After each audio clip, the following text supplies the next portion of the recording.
মুফতি আব্দুল কাইয়ুম সাহেবের নতুন ওয়াজ। ওয়াজটি ভালো লাগলে ভিডিওটিকে লাইক করুন। আমাদেরকে বিশ্বাস করতে হবে যে মরে গেছে মানে ও জায়গা পাল্টেছে, আর কিছু না।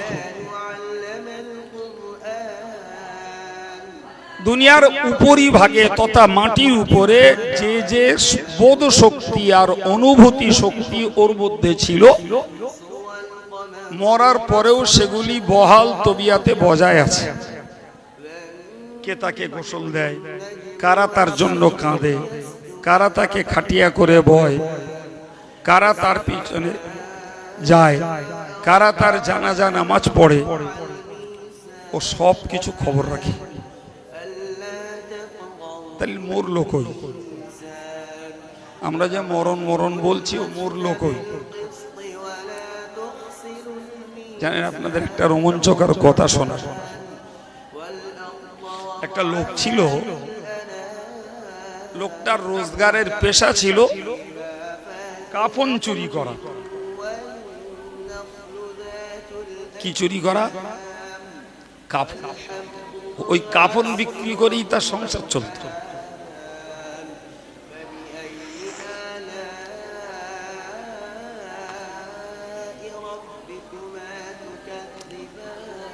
কাফন বিক্রি করে তার সংসার চলত।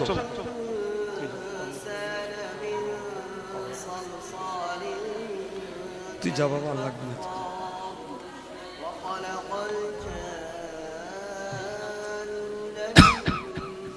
কি বলেছি বাবু?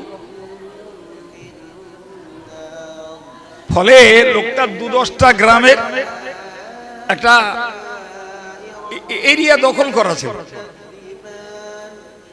২-৫খানা ২-১০খানা গ্রামের লোকজন মারা গেলে একটা খবরাখবর পাওয়া যায়। যেখানেই লোক মরুক, ও বেটা তার জানাজায় আছে, জানাজায়ও থাকবে, আর কোথায় কবরস্থ হচ্ছে ওটাও দেখবে। ও রাতের বেলা যে কাফনটা খুলে আনবে। এখন সেই এলাকার একজন ভদ্র মহিলা মারা গেছে। ও বেটা যথারীতি খবর পেয়ে গেছে, জানাজাও পড়েছে, রাতের বেলা গেছে সেই মহিলার কাফন চুরি করতে। কবর খুঁড়ে যেই হাত ঢুকিয়েছে, ওর হাতটা ধরে ফেলেছে। হাত যখন ধরে নিয়েছে, তো যত দুঃসাহসী লোক হোক, এমনটা কোনোদিন হয়নি, আজকে হলো, ভয় একটু লাগা স্বাভাবিক। তো বেটা ওর সাধ্য অনুযায়ী হাত ছাড়াবার চেষ্টা করেছে, পারিনি। আর ওদিকে শুনছে সেই মহিলা বলছে, বলে ভাই তোমার কি বিবেক, তুমি দুপুরে আমার জানাজা পড়লে আর এখন আমার কাফন চুরি করতে এসছো। সুবহানাল্লাহ। এর গা তখন পাথর হয়ে গেছে, এ তো মরে গেছে, তা আমি ওর জানাজা পড়লাম, ও কেমনে বুঝলো? এটাই তার কাছে খুব টেনশনের কারণ হয়ে দাঁড়িয়েছে। ওই একটা কথা বলছে, ভাই তোমার বিবেকটা কি, তুমি দুপুরে আমার জানাজা পড়লে আর এখন আমার কাফন চুরি করতে এসছো।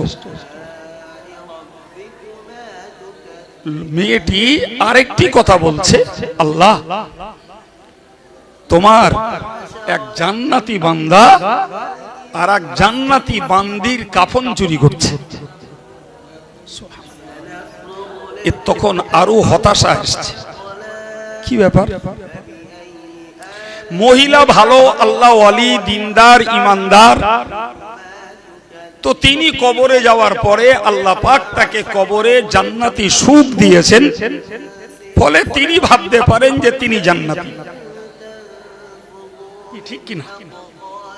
কারণ হাদিস শরীফে এসছে, মুনকার নাকির যখন সওয়াল করেন, মান রব্বুকা, তোমার রব কে, তো যে মানুষটা পৃথিবীতে আল্লাহ আল্লাহ রসুলের হুকুম মতো চলে মারা গেছেন, উনি এক কথায় বলে দেন, রব্বি আল্লাহ, আল্লাহ আমার রব। ওই সময়ে আমার আল্লাহ একটা বার্তা ফেরেশতার কাছে পৌঁছে দেন, সদাকা আব্দি, আমার বান্দা সত্য কথা বলেছে, সুবহানাল্লাহ। একটু জোরে বলে, আমার বান্দা সত্য কথা বলেছে যে আমি তার রব। ফাফতাহ লাহু বাবান ইলাল জান্নাহ, হে ফেরেশতারা, আমার ওই বান্দার জন্য কবর থেকে জান্নাত পর্যন্ত একটা দরজা একটা খুলে দাও। আলহামদুলিল্লাহ।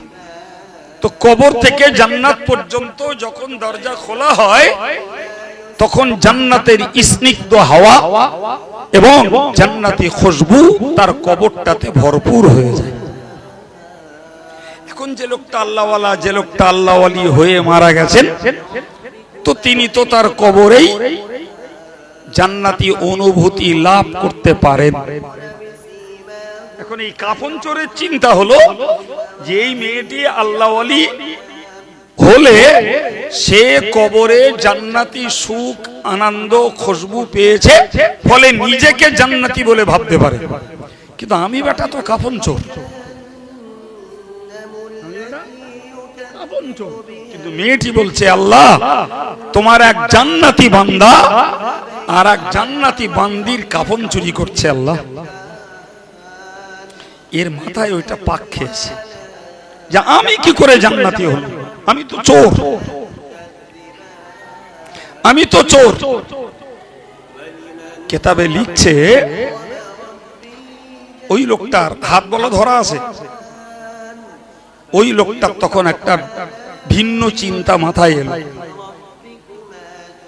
ভিন্ন চিন্তা মাথায় এলো যে সত্যি যদি আমি আল্লাহর কাছে জান্নাতি হই তাহলে আমার এই কাজ করা তো আর উচিত নয়। এই কাফন চুরির মতো বদ অভ্যাস আমাকে ত্যাগ করা দরকার বলে লোকটি কাঁদলো আর আল্লাহকে বলল, আল্লাহ আমি জানি না সত্যি যদি আমি তোমার কাছে জান্নাতি বান্দা হই, আমি তওবা করছি আর জীবনে কখনো কাফন চুরি করব না, তুমি আমাকে আজকের মতো মুক্তি দাও। কথাটা বলল, নরমালে হাতটা ছেড়ে দিল। সুবহানাল্লাহ। লোকটা ফিরে এলো, জীবনে আর কাফন চুরি করিওনি। কালে যে লোকটা মস্ত বড় আল্লাহর ওলিতে পরিণত হলো। আমার আপনাকে ইনিয়ে বিনিয়ে ঘটনা শেখানো, ঘটনা বলে টাইম পাস করা উদ্দেশ্য নয়। আমার উদ্দেশ্য হলো এর থেকে একটা জ্বলন্ত জ্ঞান নেওয়া দরকার যে কবরের মুর্দা কতটা অনুভূতি থাকতে পারে যে জীবন্ত মানুষের হাত ধরে রাখতে পারে। অথচ আমরা তো দেখি কবর মানে একটা অসাড়, একটা নীরব নিস্তব্ধ জায়গা, ফলে আমাদের ভয় পায়। সুতরাং আমাদেরকে খুব গভীরতার সঙ্গে মনে রাখতে হবে, দুনিয়ার উপরে আমাদের হাল যা, মাটির নিচের হাল তাই। এই কিতাবে বর্ণিত হয়েছে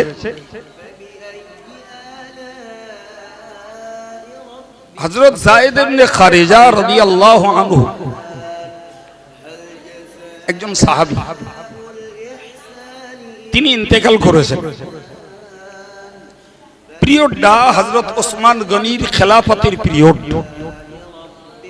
আর এটা জানবেন, যিনি ইসলামী জগতের খলিফা তিনি জুমার নামাজের ইমাম, ওয়াক্তিয়া নামাজের ইমাম, তিনি জানাজার ইমাম।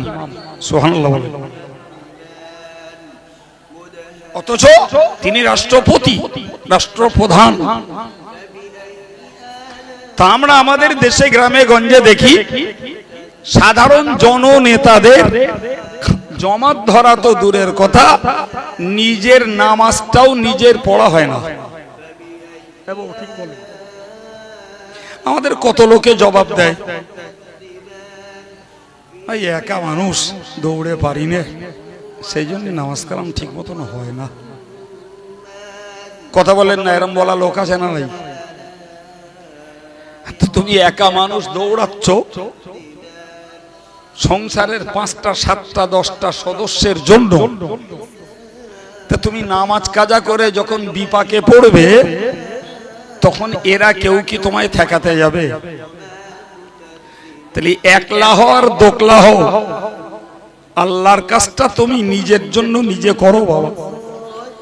বাকি যা করছো তো সব লোকে খেয়ে নেবে, না কি বলছেন? সুতরাং একা বলে নামাজ পড়ার সময় পাই না, ব্যবসাদার মানুষ নামাজ পড়ার সময় পাই না, চাষবাস করি, মাঠে ঘাটে থাকি, এসব ছুতো আল্লাহর কাছে চলবে না বাবা। তুমি জনপ্রতিনিধি, জননেতা, এমএলএ, এমপি, প্রধান, মেম্বার, মুসলিম ঘরের ছেলে, এই ছুতোগুলো ছাড়ো বাবা, ছাড়ো। নামাজ তোমার নিজস্ব সম্পদ, নামাজে কারোর ভাগ নাই। তা হযরত ওসমান গনি নয় একলা, প্রত্যেকটা মুসলিম জগতের খলিফা, প্রত্যেকটা খলিফা মসজিদের ইমাম, জুমার ইমাম, জানাজার ইমাম। সুবহানাল্লাহ। কখনো যদি খলিফা দেশের বাইরে যেতেন, ইসলামের সুন্নত নিয়ম হলো সেখানে একজন প্রতিনিধি রেখে যেতে হবে। খলিফার অবর্তমানে সেই প্রতিনিধি রাষ্ট্র এবং ধর্ম দুটিরই নেতৃত্ব তিনি দেবেন।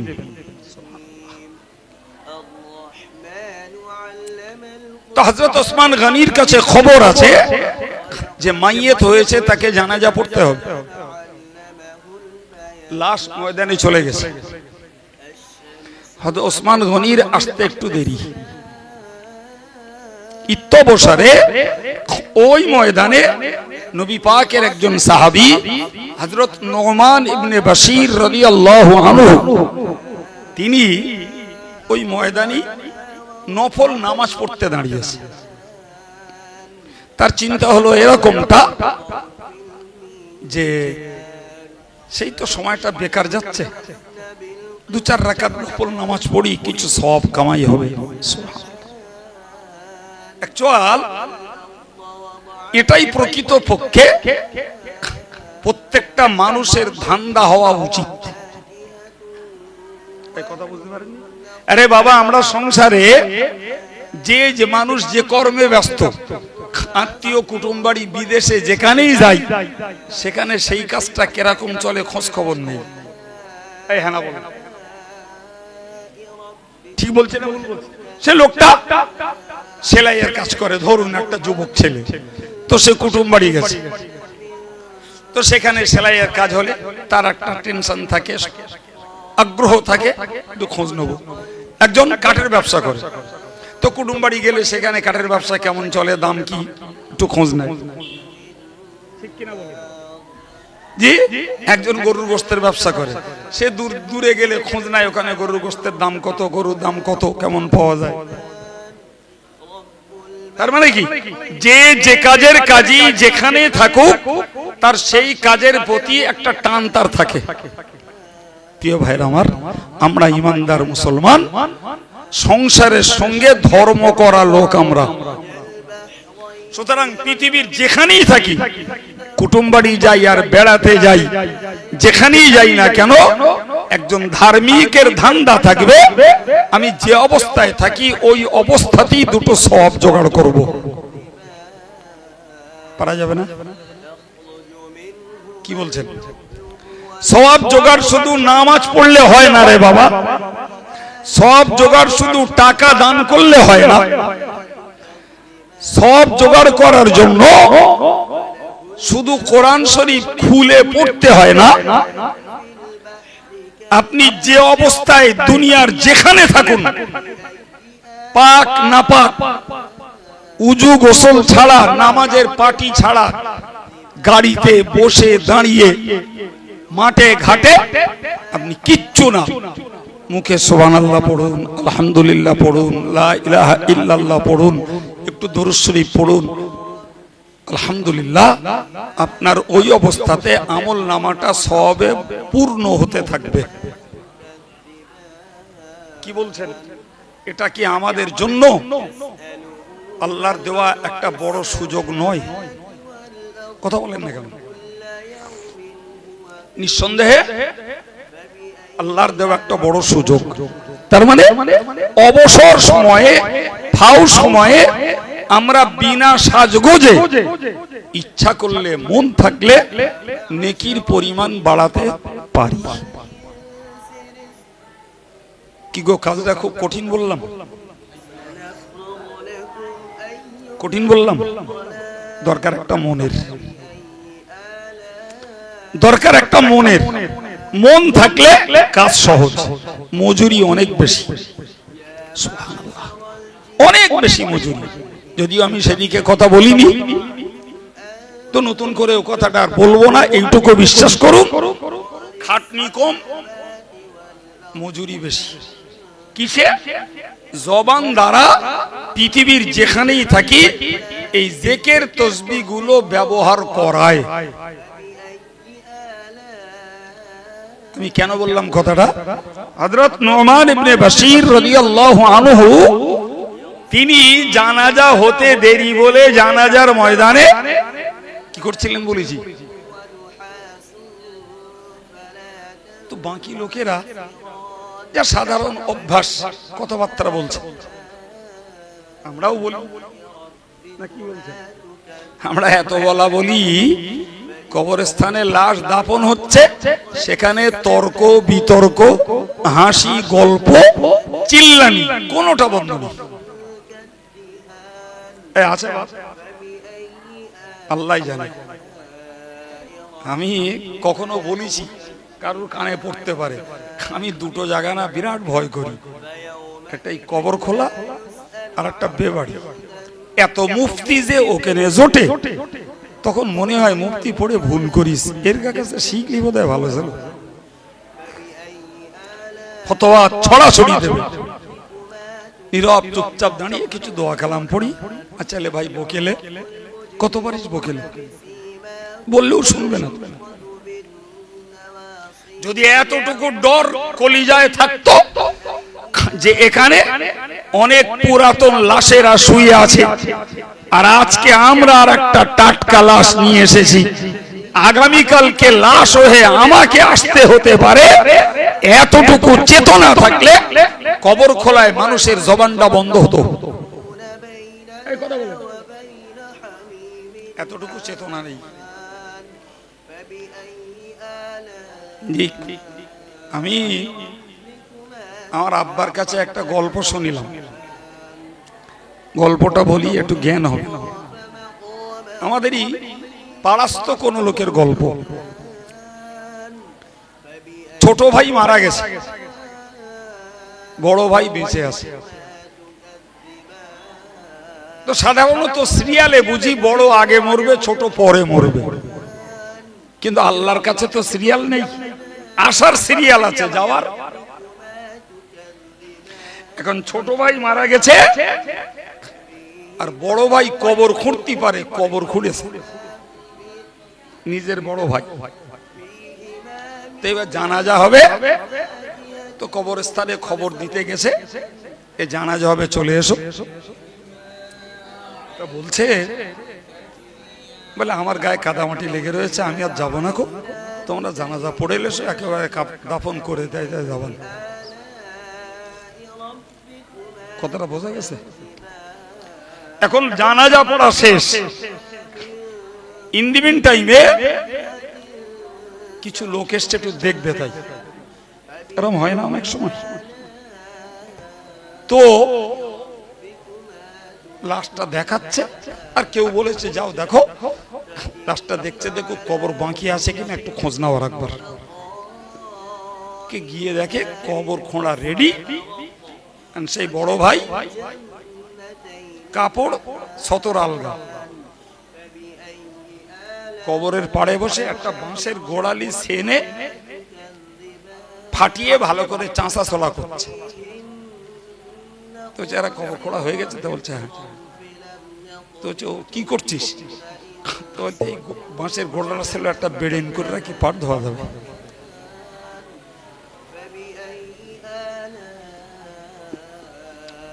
কিছু বুঝলেন বাপ? ছোট ভাইয়ের বুকে মাটি দিচ্ছে, নিজে কবর খুঁড়ে, আর সেই কবরের পাড়ে বসে বাঁশ ফাটিয়ে চাঁচতেছে, বেড়েন করবে। তাই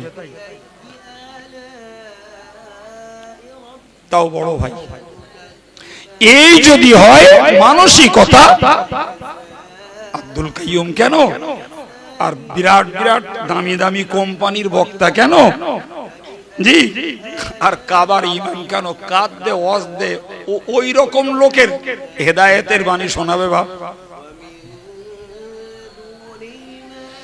আল্লাহু আকবার। তো নোমান ইবনে বাশির রাদিয়াল্লাহু আনহু নামাজ পড়ছেন, কিছু লোকে গল্প গুজব করছে, খালি ময়দান, লাশ দূরে। আশ্চর্য ব্যাপার, হাদিসের কিতাবে লেখা হয়েছে ওই কবরের মুর্দা সবাইকে লক্ষ্য করে বলছে, আসসালামু আলাইকুম ইয়া আইয়ুহান নাস উনসুতু, বলে আপনাদের প্রতি আল্লাহর শান্তি বর্ষিত হোক, আপনারা চুপ করুন।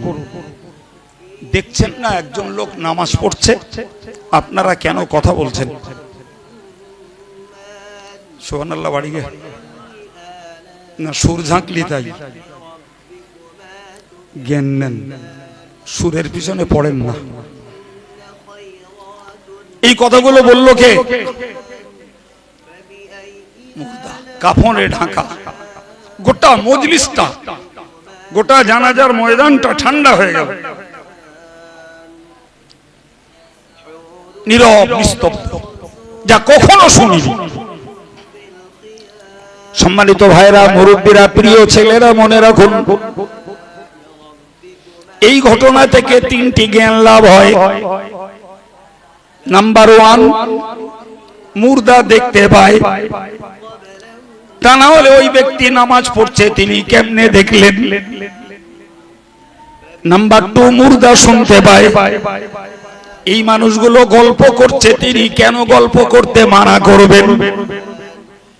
নাম্বার 3, মুর্দা কথা বলতে পারে, এদেরকে সালাম দিয়েছেন এবং কথা বলতে নিষেধ করেছেন। এ প্রিয় ভাইরা আমার, আমরা কবরস্থানগুলোকে নীরব জায়গা মনে করি, কবরস্থানগুলোকে আমরা নিস্তব্ধ ভয়ের জায়গা মনে করি। বিশ্বাস করুন, ওর নিচে চলছে কারুর জন্য শান্তির জীবন, কারুর জন্য কষ্টের জীবন, আর বাচ্চাগুলোর জন্য চলছে হেসে খেলে দাপটে বেড়ানোর জীবন।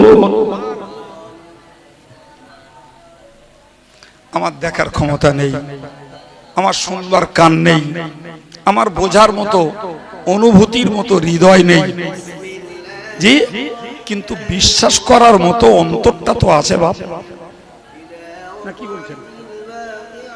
এই বিশ্বাসটা যদি তৈরি হয়, আলহামদুলিল্লাহ, তাতেই আমাদের জীবনের কিছু ধর্মীয় উন্নতি, পরিবর্তন আশা করা যায়।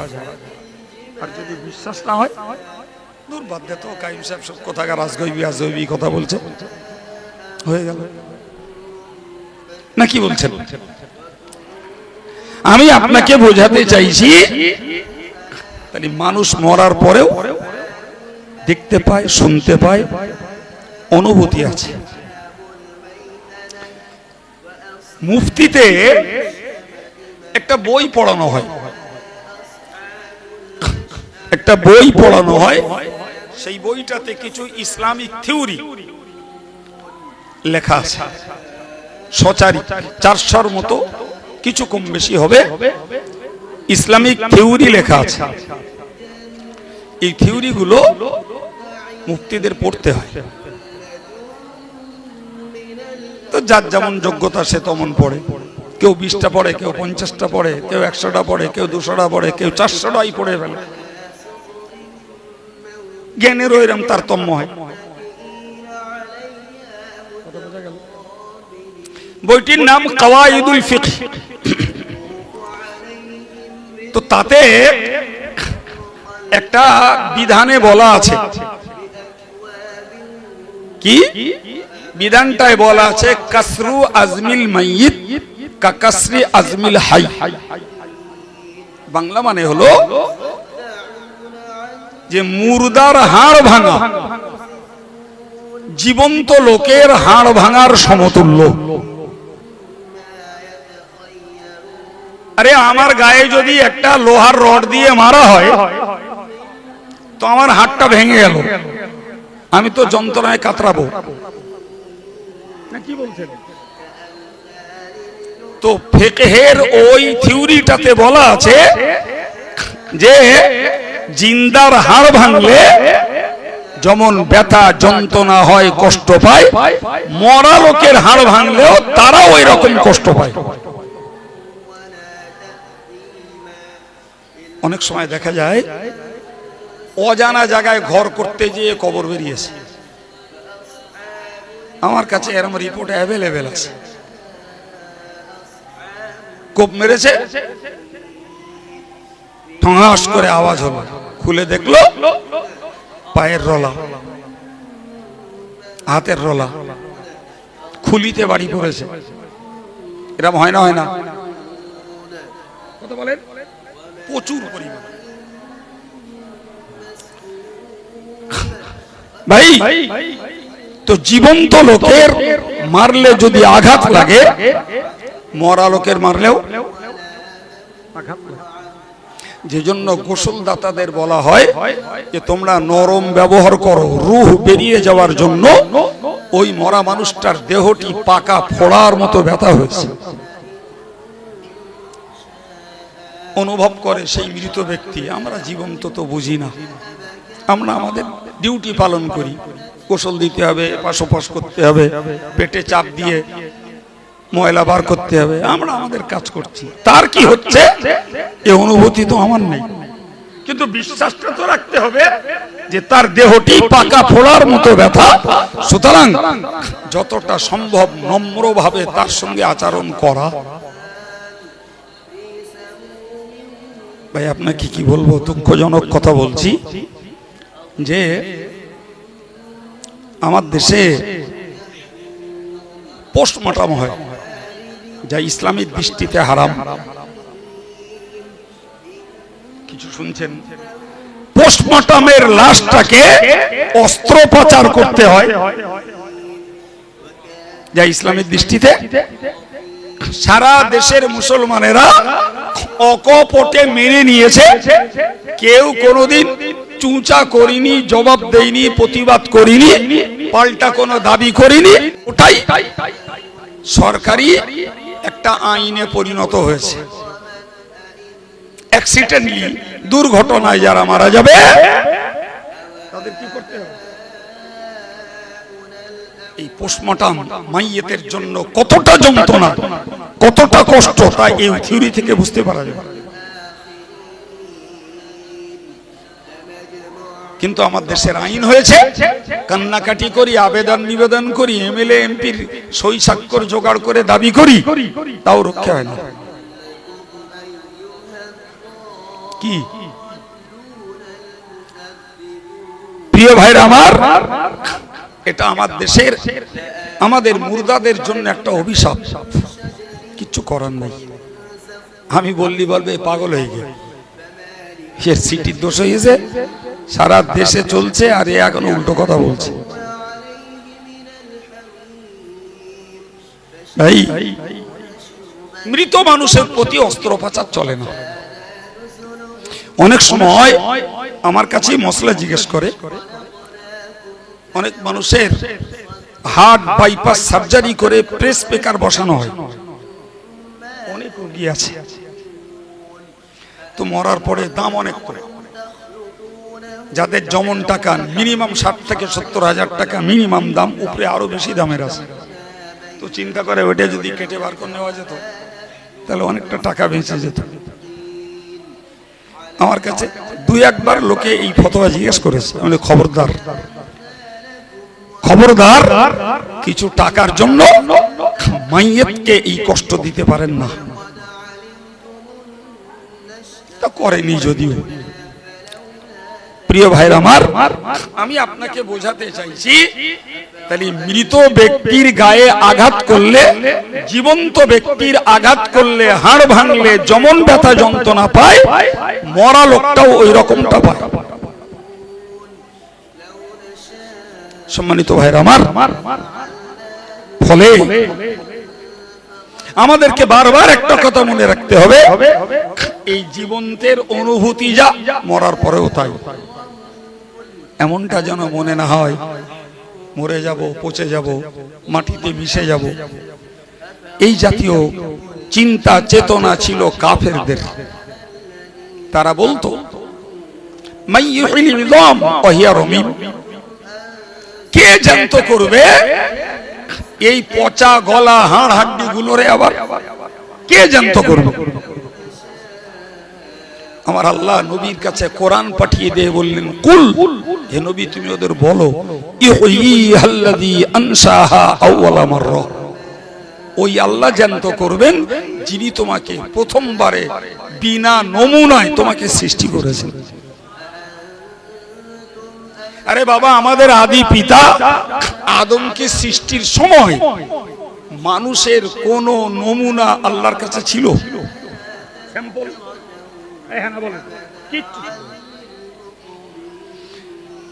রাসূলুল্লাহ বলেছেন, খালাকাল্লাহু আদামা আলা সূরাতিহি, আল্লাহ আদমকে তার জন্য যে আকৃতি করার পরিকল্পনা করেছেন সেই আকৃতিতেই আল্লাহ আদমকে বানিয়েছেন। আমাদের যে আকৃতি, আদমের আকৃতি তাই। তবে আদম ছিল 60 গজ লম্বা। ক গজ? খাটো হতে হতে আজকে আমরা এই জায়গায় এসে পৌঁছেছি।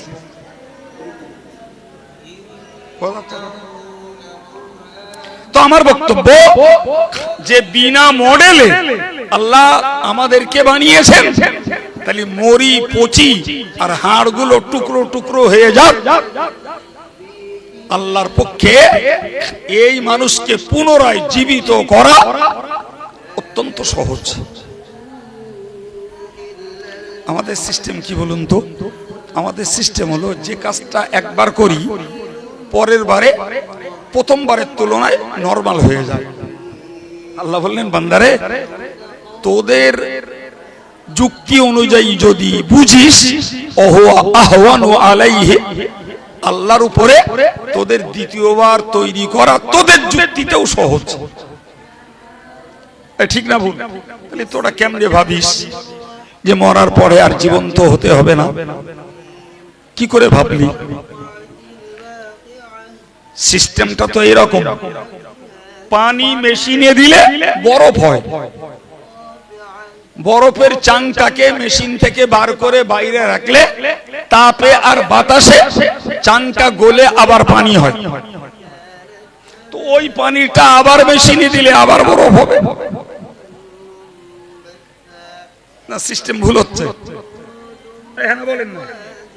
আমরা সারা জীবন কবরে মুর্দা মাটি দিয়ে এলাম আর বললাম মিনহা খালাকনাকুম। আমার আল্লাহর বক্তব্য আমরা পড়লাম, আল্লাহ বললেন মিনহা খালাকনাকুম, এই মাটি থেকেই আমি বান্দা তোকে সৃষ্টি করেছিলাম। ওয়া ফিহা নুঈদুকুম, এই মাটিতেই তোকে আবার ফিরিয়ে দিলাম। ওমিনহা নুখরিজুকুম তারাতান উখরা, আবার তোকে পুনরায় এই মাটি থেকেই তুলব। অবিশ্বাসের কি আছে? অযুক্তির কি আছে? পানি, তরল পানি যদি মেশিনে দিলে বরফ হয়, আর মেশিন থেকে বার করলে গলে যদি পানি হয়, আবার দিলে আবার বরফ হবে। মাটি দ্বারা মানুষ উৎপাদিত হয়েছে, তুই মরে যাবি বান্দা, আবার যে কোনো প্রক্রিয়ায় তোর মাটিতে মিশতে হবে। কবরটাই শুধু না বাপ, যদি বাঘে খায় সে মল ত্যাগ করবে, পায়খানা করবে, আবার মাটিতে যাবে। তুই সাগরে ডুববি, মাছে খাবে, সে সবদি মরবে, সেও মাটিতে যেয়ে ঠেকবে। কেউ আগুনে পুড়বে, ছাই হয়ে যাবে, সে ছাই উঠতে পুড়তে সেও মাটিতে যেয়ে মিশবে। তাহলে যে কোনো মূল্যে ঘুরিয়ে ফিরিয়ে মানুষকে বলেন না মাটিতে যাওয়া লাগবে। আল্লাহ বললেন ওই মাটিতে রেখে তোরে তুলবো। তুই অবিশ্বাস কেমনে করিস? অবিশ্বাস কেমনে করিস? সম্মানিত ভাইরা আমার, কোরআন শরীফের ছোট্ট একটা কথা আপনাদেরকে শোনাচ্ছি, খুব খেয়াল করে বুঝুন। ভাই, আল্লাহর একজন নবী ছিলেন, যে নবীর নাম হলো হযরত উযাইর আলাইহিস সালাম। এই উযাইর নবীরা দুই ভাই, যমজ, একই দিনে জন্ম।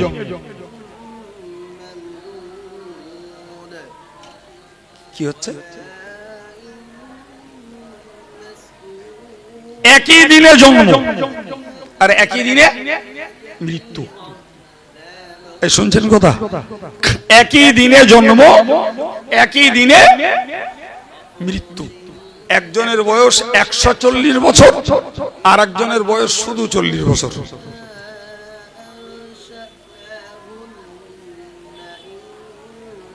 আলহামদুলিল্লাহ। এই কথা বুঝতে পেরেছেন? মন ব্রেনে লাগছে, আবার কি করে হয়? জন্ম একদিনে, মৃত্যু একদিনে। এ যদি সত্যি হয় তাহলে একজনের বয়স 40 আর একজনের 140 কেমনে হয়? সত্যি সত্যি ব্রেনে আসার কথা নয়, কিন্তু কোরআনের উল্লেখিত ঘটনা আমার আপনার প্রত্যেকের ব্রেন ধরে নিতে বাধ্য। হযরত উযাইর আলাইহিস সালাম তিনি গাধার পিঠে চড়ে যাচ্ছিলেন। যেতে যেতে একটা শহর অতিক্রম করছেন, যে শহরটার নাম ইনতাকিয়া। যাওয়ার সময় দেখছেন শহরটা খোদার গজবে একদম লন্ডভন্ড, পুরো বিচ্ছিন্ন শহর। মানুষ, পশু, ঘর বাড়ি যা ছিল সব তছনছ হয়ে গেছে, পুরোটা খোদার গজব। হযরত উযাইরের মনে চিন্তা এলো, আল্লাহ, এই ভগ্ন দশার শহরটাকে তুমি কেমনে আবার সুন্দর করে গুছিয়ে সাজিয়ে তুলবে? আল্লাহ, আল্লাহ, এই মুর্দাকে তুমি কেমনে জীবন্ত করবে? ওনার মনের কল্পনা যে এই শহর আল্লাহ কি করে সাজাবে, এত লন্ডভন্ড হয়ে গেছে। কোরআন শরীফের 3য় পারার 3য় রুকুতে এই ঘটনাকে আল্লাহ উল্লেখ করেছেন। সেখানে বলেছেন, আও কাল্লাযী মাররা আলা ক্বরিয়া ওয়া হিয়া খাবিয়াতুন আলা উরুশিহা। কি হয়েছে? কোরআন বলছে তিনি একটা গ্রামের উপর দিয়ে যাতায়াত করছিলেন, আর করতে যেয়ে দেখলেন গ্রামটার ছাদ নিচে আর ভিত উপরে। এবং কথা বোঝা গেছে? ছাদ কোথায়? কোরআন বলছে, আমি বলি না। ওহিয়া খাবিয়াতুন আলা উরুশিহা, ছাদ নিচে আর ভিত।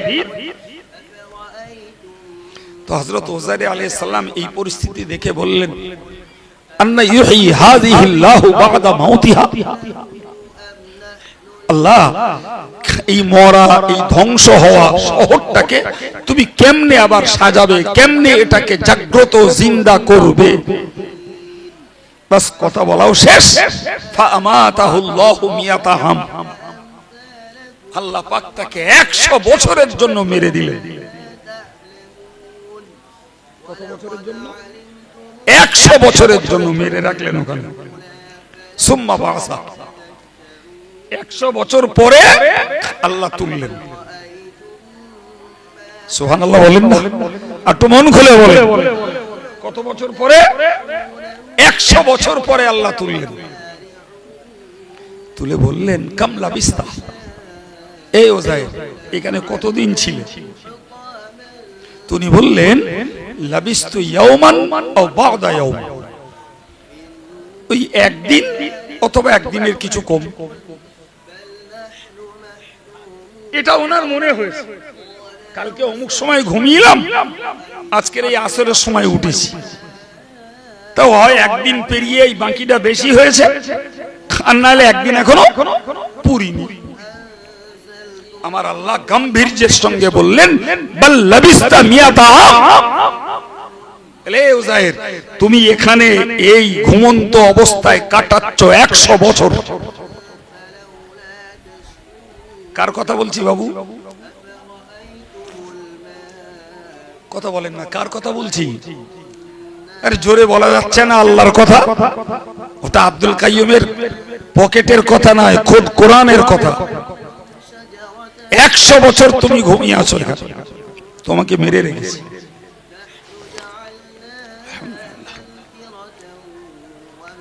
তো আল্লাহ তো বললে হলো, ইমানদারকে বিশ্বাস করতে হয়, তারপরেও তো কিছু যুক্তি শুনতে ইচ্ছা হয় না। হযরত উযাইর আলাইহিস সালাম আল্লাহকে কিছুই বলেননি, আমার আল্লাহ নিজে নিজেই তার পক্ষ থেকে উযাইরকে বোঝালেন, উযাইর তুমি বিশ্বাস যদিও করে নিয়েছো, কিন্তু বাস্তবটা তুমি দেখো। ফানদুর ইলা তুআমিকা ওয়া শারাবিকা লাম ইয়াতাসান্না। আল্লাহু আকবার। বললেন হে উযাইর, তোমার কাছে আঙ্গুর ছিল ওইগুলো দেখো, আর তোমার কাছে যে পানি ছিল ওটা দেখো। আশ্চর্য ব্যাপার, 100 বছর পেরিয়ে গেছে, পানি আঙ্গুর কোনটাই নষ্ট হয়নি, একদম টাটকা। এবার বললেন উযাইর, এবার দেখো তো, অনজুর ইলা হিমারিক, তুমি যে গাধাটার পিঠে চড়ে এসেছিলে সেই গাধাটার দিকে দেখো। তুমি যেখানে গাধাটা রেখেছিলেন, আশ্চর্য দেখছেন, গাধার বেঁচে থাকার কোনো চিহ্ন নেই, তবে কিছু ক্ষত বিক্ষত হাড় হাড্ডি সেখানে পড়ে আছে। ভাই বলেন তো, আঙ্গুর তাড়াতাড়ি পচে না গাধা মরে গিয়ে তাড়াতাড়ি পচে?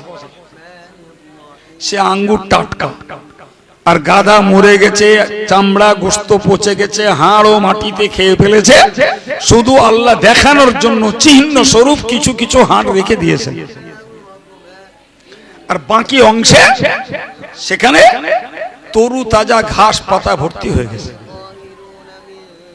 তো উযাইর একদম অবাক হয়ে গেলেন, এ কি ব্যাপার?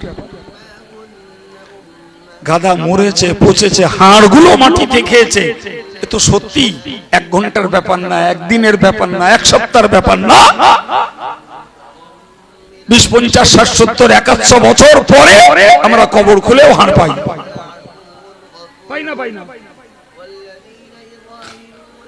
নবী উযাইরের বিশ্বাস হলো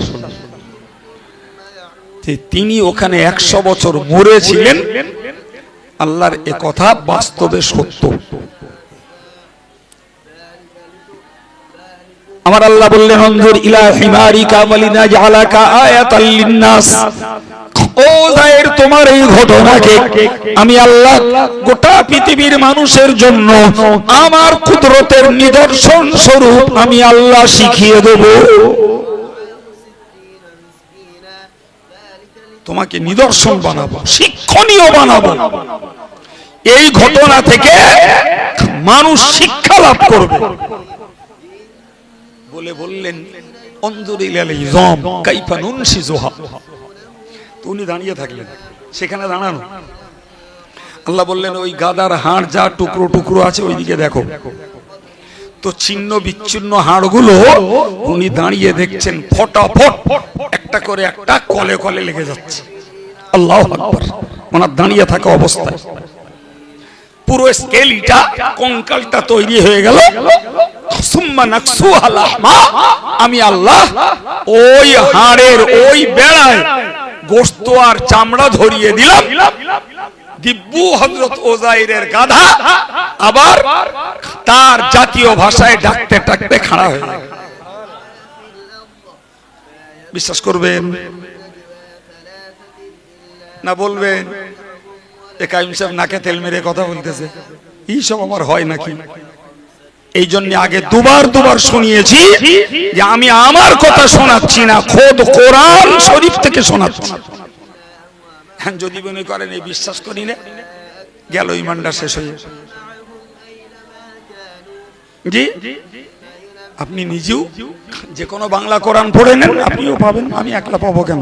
আপনি আরবি না পড়তে পারেন, বাংলা পড়ুন, আপনিও পাবেন। হযরত উযাইর আলাইহিস সালাম যখন এই অভাবনীয় অভূতপূর্ব ঘটনা জীবনেও ঘটেনি, তাই তিনি চোখে দেখতে পেলেন, তিনি বললেন ক্বালা আলামু আন্নাল্লাহ আলা কুল্লি শাইইন কাদির। ইয়া আল্লাহ, আমি জেনে নিয়েছি, বুঝে নিয়েছি তুমি সকল বিষয়ে অপ্রতিদ্বন্দ্বী ক্ষমতাবান। শিক্ষা কি? হে পৃথিবীর নাস্তিকের দল, হে পৃথিবীর ধর্ম হারার দল, হে পৃথিবীর আমল হারার দল, তুমি জগৎ মাঝে যত ধনী, যত সাধু, যত স্বচ্ছ, যত ভদ্র, যত রুচিশীল যাই তুমি হও না কেন, মরলে তুমি মাটিতে মিশবে। আমি আল্লাহ যথারীতি তোমাকে আবার একই রূপে তোমাকে আমি আল্লাহ তৈরি করব। বিশ্বাস হলে ধর্ম করা সহজ, বিশ্বাস না হলে ঠাট্টার রহস্য করে ইমানটা নষ্ট করাই সহজ। উনি ওই গাধার পিঠে চড়ে বাড়ি গেছেন। কত বছর পরে? 100 বছর পরে তো কত লোক মরে গেছে। উনি 100 বছর পরে ওনার গ্রামে যেয়ে বললেন যে আমি উযাইর। কারোর বিশ্বাস হবে? সে উযাইর কবে অন্তর্হিত হয়ে গেছে তার আর খুঁজেও পাইনি। এখন যখন তিনি নিজেই বলছেন আমি উযাইর, চেহারায় মিল আছে, বয়সের মিল আছে, কিন্তু যারা নতুন প্রজন্ম তারা তো বিশ্বাস করতে রাজি না। স্বাভাবিক ওনার একটা বয়স্কা চাচিমা বেঁচে ছিলেন। তিনি বললেন যে যে লোকটা উযাইর বলছে তাকে আমার কাছে নিয়ে এসো। আমি উযাইরের এমন একটা গোপন চিহ্ন জানি, সেটা যদি এই লোকটার দেহে থাকে তাহলে তোমরা কেউ বিশ্বাস না করলেও আমি বিশ্বাস করব ওটা সেই উযাইর। আলহামদুলিল্লাহ, তার চিহ্ন ছিল একটা তিলক। বৃদ্ধার কাছে যখন আনা হলো, উনি এক চান্সে দেখলেন এবং যেখানে তার চিহ্নিত তিলকটি ছিল পেয়েও গেলেন। উনি চিল্লিয়ে বললেন, তোমরা কেউ বিশ্বাস না করলেও আমি বিশ্বাস করি এটা আমার সেই উযাইর। কিছুদিন বাঁচলেন, সেই যে বলেছিলাম আবার দুই ভাই একই দিনে মারা গেলেন। জন্ম একদিন, মরলো একদিন। বয়স তেনার হয়েছে 140 আর এনার হয়েছে শুধু 40। মাঝখানে 100 বছর তো আল্লাহ মৃত্যু অবস্থায় কাটাতে বাধ্য করেছেন ওই শিক্ষার জন্য। দেখ বান্দা, আমি ধ্বংসকে পুনরুজ্জীবিত করতে পারি কিনা, আমি মুর্দাকে জ্যান্ত করতে পারি কিনা, তুই সচক্ষে দেখ। এটাই হবে বিশ্ব মানবতার জন্য, সারা পৃথিবীর মানুষের জন্য শিক্ষণীয় ভয়ঙ্কর ঘটনা।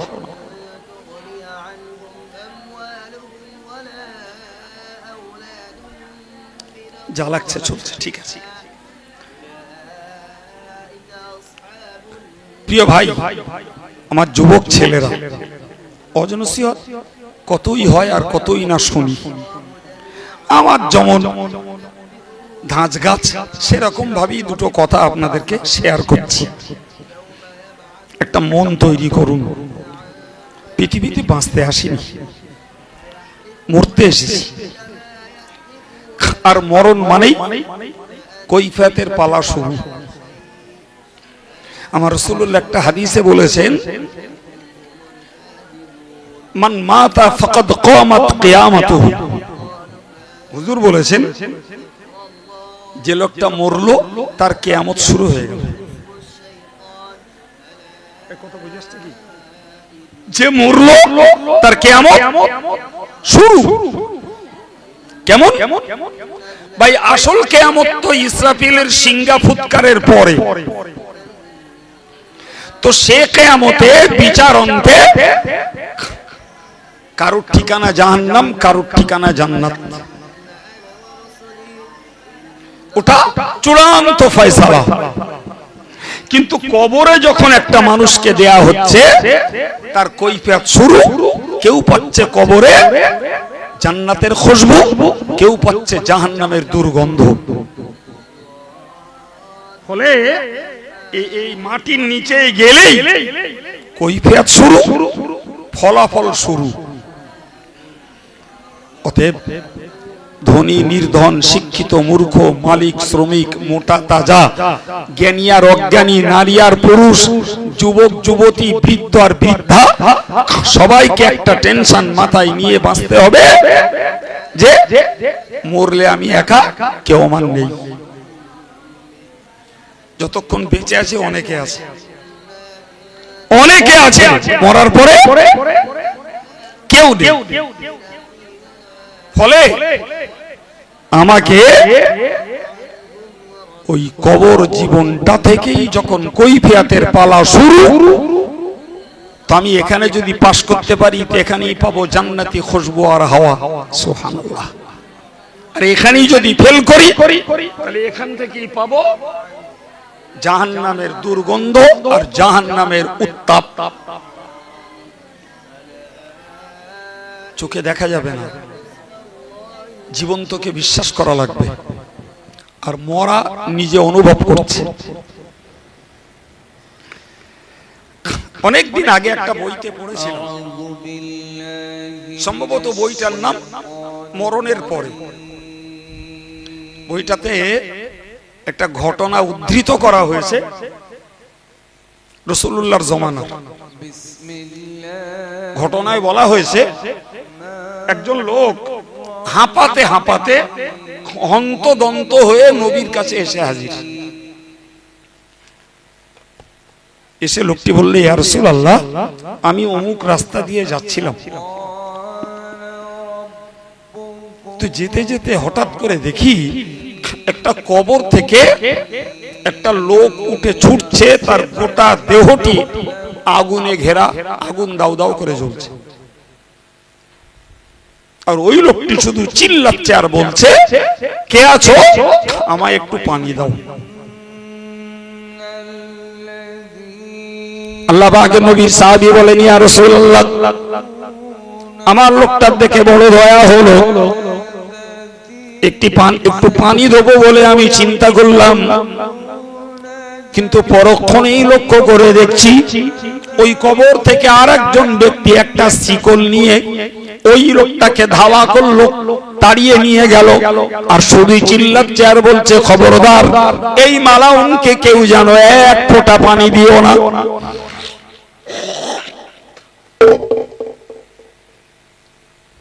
পুরো 100 ডিগ্রি ব্যতিক্রম। অগ্নি দগ্ধীভূত আগুন জ্বলা লোকটি পানি চাচ্ছে, আর একজন সুস্থ ব্যক্তি হাতে শিকল নিয়ে পানি দিতে মানা করছে। ইয়া রাসূলুল্লাহ, এই ঘটনায় আমি ভীত, সন্ত্রস্ত, আমার আতঙ্ক হয়েছে, তাই আপনার কাছে এসেছি। আল্লাহ পাকের নবী বললেন, ও সাহাবী, যে লোকটাকে তুমি অগ্নিদগ্ধীভূত দেখেছো, ওই লোকটা আর কেউ নয়, আল্লাহর দুশমন, ইসলামের দুশমন, আমার দুশমন, কোরআনের দুশমন। ওই লোকটি হলো আবু জাহাল। আর যাকে পিছনে ধাওয়া করতে দেখেছো, এই লোকটা ওর কবরের রক্ষিত শাস্তিদাতা ফেরেশতা। এই ঘটনা শুধুমাত্র জগৎবাসীকে শিক্ষার জন্য আল্লাহ প্রকাশ্য দেখিয়েছেন।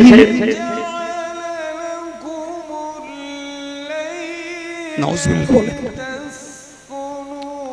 ভাই আচ্ছা, এই ঘটনা যদি বিশ্বাস হয় তাহলে কবরে আযাব হতে পারে না এ কথার মনে উঠবে?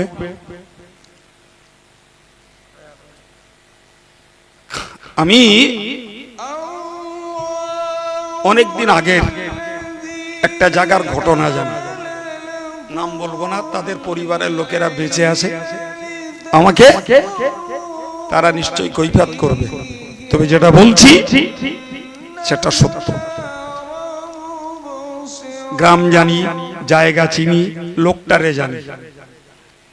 লোকটা ছিল চরম সুদখোর, চরম সুদখোর। তো লোকটার ওসিয়ত ছিল যে আমি যেদিন মরে যাব সেই দিনই আমার কবর পাকা করে দিবি। অর্থ, সুদখোরের অর্থ তো অনেক অর্থ ছিল। মারা গেছে, দুপুরে মাটি হয়ে গেছে, ও রাজমিস্ত্রি লাগিয়ে দিয়েছে, রাজমিস্ত্রি লাগিয়ে দিয়েছে।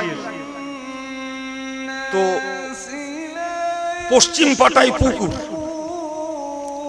উত্তর পাট, দক্ষিণ পাট আর পূর্ব পাট গেতে তুলেছে, কিন্তু পশ্চিম পাট তুলতে গেলে পুকুরের নিচে থেকে তুলে আসতে আসতে এদের এই কাজ করতে প্রায় রাত 12টা বেজে গেছে। তো মিস্ত্রিরা বলছে দেখো আমাদেরও কষ্ট হচ্ছে, লাইট ফাইটও ভালো নেই, তো আমরা এখন আর করবো না, বাকি কাজটা কাল সকালে এসে করে দেব। ছেলেরাও বলল যে বাপের নির্দেশ মতো আমরা তো কাজ করতে গেছি, কমপ্লিট হয়ে দিয়ে থাকি হবে, কাজ তো শুরু করেছি, আচ্ছা ঠিক আছে যাও ভাই। আশ্চর্য ব্যাপার, সকালবেলা এসে না ছেলেদের না মিস্ত্রিদের কারোর ক্ষমতা হয়নি ওই কবরের পাশে যাওয়ার, এত পরিমাণ আগুনের তাপ ছুটেছে, কারোর ক্ষমতা হয়নি সেই কবরের পাশে যাওয়ার। আমি ছেলেবেলায় সেই কবরের পশ্চিম পাট খালি দেখেছি, কবে জানি না, তবে এখন দেখি পশ্চিম পাটটা গাঁথা।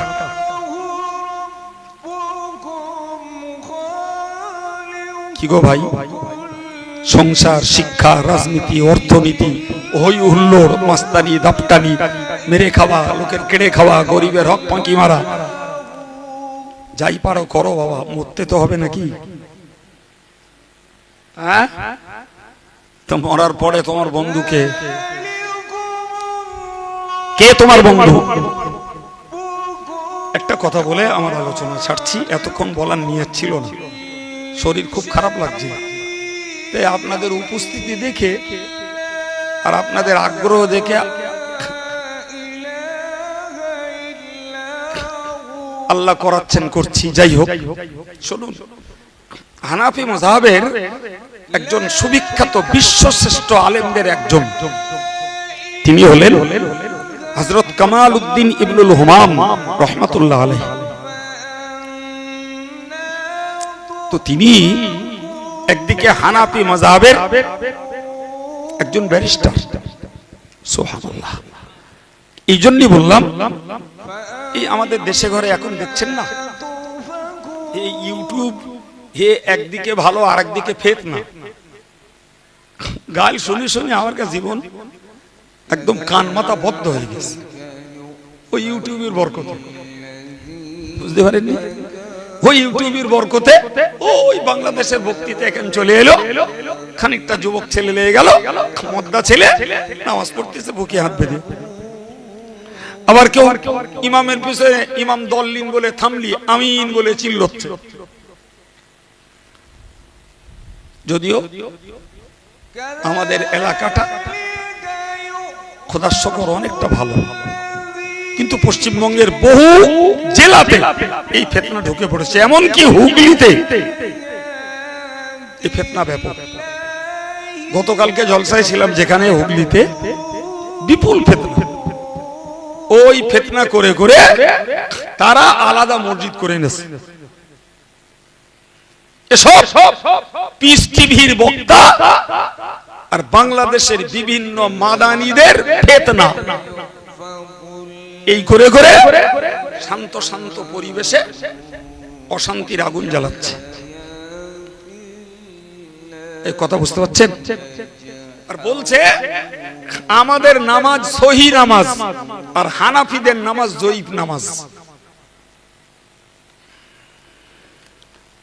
তাদের আদি কিছু দল আমাদের আশেপাশে আছে, আমি আর জায়গার নাম বলে তার কার রাগ বাড়াবো না। বসিরহাট হুজুর তাদের বিরুদ্ধে বাহাস করেছেন, ওদের বিরুদ্ধে বসিরহাট হুজুর 10খানা কিতাব লিখেছেন। সুবহানাল্লাহ। আমাদের বড় ঘাটতি হলো আমরা তো পড়ি না। যাই হোক, আমি যে কথাগুলো বলার জন্য এই বার্তা কথাগুলো বললাম তা হলো এই যে হানাফি মাযহাবের মানুষেরা আমরা যে নিয়মে নামাজ পড়ি, পুরুষগুলো নাভির নিচে হাত বাঁধি, মেয়েরা বুকে বাঁধে, আমরা ইমামের পিছনে কেরাত পড়ি না, আমরা ইমামের পিছনে আস্তে করে আমিন বলি, আমরা হাত ঝাড়া মারি না। হাত ঝাড়া মারা লোক দেখেন না? এই হ্যাঁ না বলেন, নজরে পড়ে না একটাও? জি। তো হযরত কামালউদ্দিন ইবনুল হুমাম রাহমাতুল্লাহ আলাইহি তিনি হানাফি মাযহাবের সমস্ত নামাজের এবং অন্যান্য আমলগুলোকে হাদিস দ্বারা প্রমাণ করিয়ে একটি কিতাব লিখেছেন। কিতাবটির নাম হলো ফাতহুল কাদির। বিশ্বাস করুন, এই মাইকে উঠে বক বক বক বক করা, 100টা বক্তা খুঁজলি একটার পক্ষেও সে কিতাব পড়া সম্ভব কিনা সন্দেহ আছে। কথা শুনতে পাচ্ছেন? এত হাইরাঙ্কের, এত উচ্চাঙ্গের, এত কঠিন। আমি বোঝাতে চাইছি তাহলে তিনি কত বড় দরজার আলেম, এই কথা বোঝা গেল। এবং তিনি মস্ত বড় আল্লাহর ওলি। তো উনি একটা সময়ে ইরাকে গেছেন শাহ ইস্কান্দার রহমাতুল্লাহ আলাইহির, ইরাকে গেছেন কোন কাজে। তো ওখানে শাহ ইস্কান্দার রহমাতুল্লাহ আলাইহি একজন মস্ত বড় আল্লাহর ওলি, তার মাজার আছে। তিনি চিন্তা করলেন যে এসছি যখন, তো মাজারটা একবার জিয়ারত করে যায় বলে উনি সেখানে জিয়ারত করতে গেছে। জিয়ারত মানে দেখা, তো কবরের কাছে গেছেন, দেখা হয়ে গেছে। তো চিন্তা করলেন শুধু জিয়ারত করে চলে যাব, একটু কোরআন শরীফ পড়ি, একটু কোরআন শরীফ পড়ি। তো তিনি কোরআন শরীফের সূরা হুদ তেলাওয়াত করতে শুরু করলেন। সূরা হুদ হাফেজ সাহেবরা, আলেম সাহেবরা জানেন, প্রায় কোরআন শরীফের এক পারার 4 ভাগে 3 ভাগ, তার মানে পৌনি 1 পারা, একেবারে কম না, বড় লম্বা। তো পড়তে পড়তে পড়তে পড়তে উনি শেষের দিকে গেছে। তখন আর অল্প কিছু পড়া শেষ হতে বাকি। এর আগে একটা কথা বলি, রাসূল করিম সাল্লাল্লাহু আলাইহি ওয়াসাল্লামের মাথায় একটা বর্ণনা এসছে 17টা চুল পেকেছিল। কটা? আর একটা বর্ণনা এসছে 19টা চুল পেকেছিল। এই যে মতভেদ, এটা আহামরি কিছু না। যিনি আগে দেখেছেন তিনি বলেছেন 17টা, যিনি পরে দেখেছেন তিনি বলেছেন 19টা। অতএব দুটোই সত্যি। তো সাহাবীরা নবীকে একদিন জিজ্ঞাসা করলেন, ইয়া রাসূলুল্লাহ, যে আপনার মাথার চুল পাকলো কেন, কিসে, কোন কারণে? আল্লাহ পাকের নবী বলেছিলেন, সাইয়াবাতনি উহুদুন ওয়াল মুরসালাতু ওয়া আখওয়াতুহা। আল্লাহ নবী বলেন, ও সাহাবীরা তোমরা মনে রাখো, কোরআন শরীফের সূরা উহুদের বর্ণনা এবং সূরা মুরসালাতের বর্ণনা, আর এই জাতীয় যে সমস্ত সূরাগুলোতে আল্লাহর আযাব গজব এবং কিয়ামতের দিনের কঠিন কঠিন শাস্তির কথা ঘোষণা হয়েছে, এই সূরাগুলোর কথা ভেবে ভেবেই আমার মাথার চুল পেকেছে। আল্লাহু আকবার। রসুলের মাথার চুল পাকছে খোদার গজব আর আযাবের কথা ভেবে। হযরত কামালউদ্দিন ইবনুল হুমাম রাহমাতুল্লাহ আলাইহি যে সূরাটি ওই কবরের পাশে দাঁড়িয়ে পড়ছিলেন সেটা রসুলের ওই চুল পাকানো সূরার মধ্যকার একটা সূরা। কথা বোঝাতে পারলাম? তাতে একটা জায়গায় লেখা আছে ফামিনুহুম শাকিয়্যু ওয়া সাঈদ।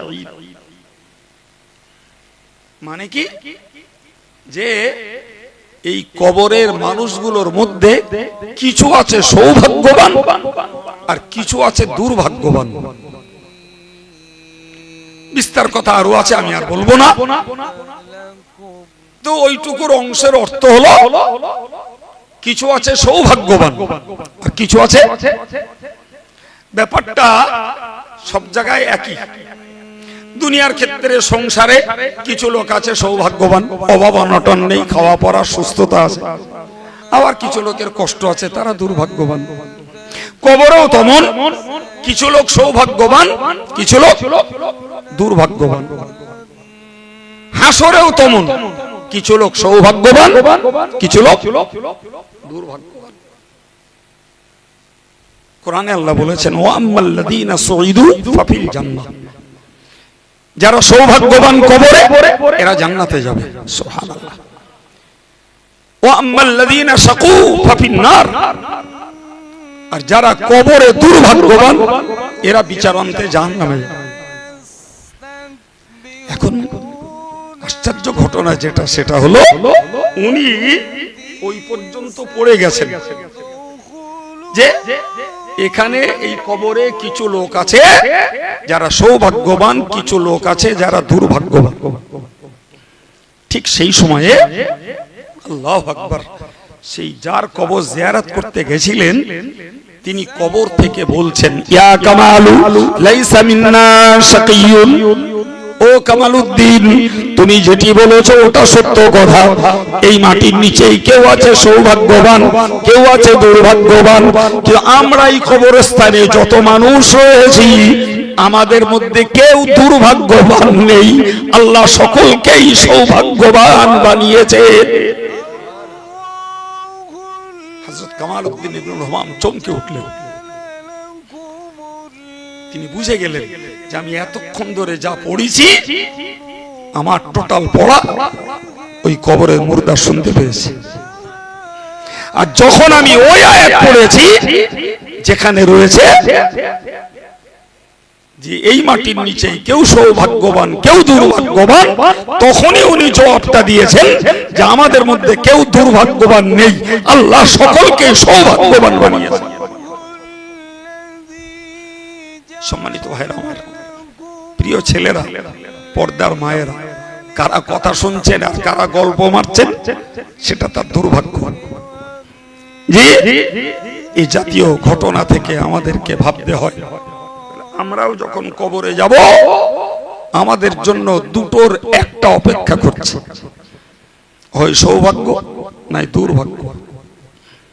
জি, তো আমরা স্বাভাবিকভাবে বুঝি সৌভাগ্যবান তারাই যারা আল্লাহ আল্লাহ রসুলের কথা মতো নিজের জীবনটাকে কষ্টের সঙ্গে ধরে রেখেছেন। ইনশাআল্লাহ এই মানুষগুলো কবরে সৌভাগ্যবান হবেন আশা করা যায়। কিন্তু দুনিয়াতে যারা রোজগারে, চিত্ত বিনোদনে, বিলাসিতায়, রাজনীতিতে, আড্ডা তামাশায় জীবনটা কাটিয়ে কবরে যাবে, হতে পারে তাদের জন্য ওই কবরটা দুর্ভাগ্যবান। এখন যদি মনে হয় কোরআনের বয়ানকে বিশ্বাস করি তাহলে